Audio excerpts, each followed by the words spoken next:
Absolutism, a political theory advocating for a centralized and all-powerful monarchy. The monarch holds absolute authority and control over the government and the people. This system was prevalent in Europe from the 16th to 18th centuries. Notable examples include Louis XIII's France and Peter the Great's Russia. A key feature of absolutism is the divine right of kings. This belief asserts that the monarch's authority comes directly from God. It justifies absolute rule and discourages questioning of the monarch's actions. Rulers use this divine right to consolidate power, suppress opposition, and maintain stability. In an absolutist state, the monarch has the power to make and enforce laws, control the economy, and determine foreign policy. They are the ultimate authority in all aspects of governance.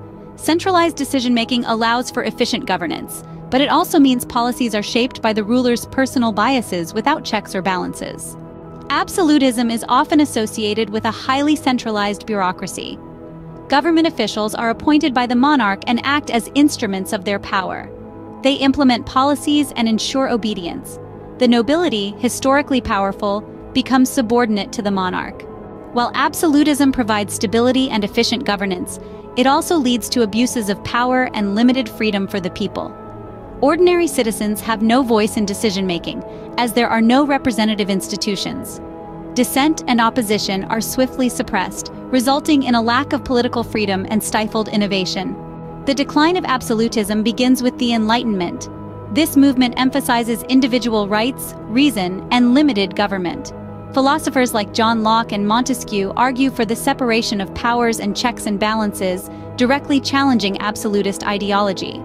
In conclusion, absolutism advocates for an all-powerful monarchy, centralized authority, and control over the government and the people. While it provides stability, it restricts individual freedom and leads to abuses of power. With the rise of Enlightenment ideas, absolutism gives way to more democratic and representative systems of governance.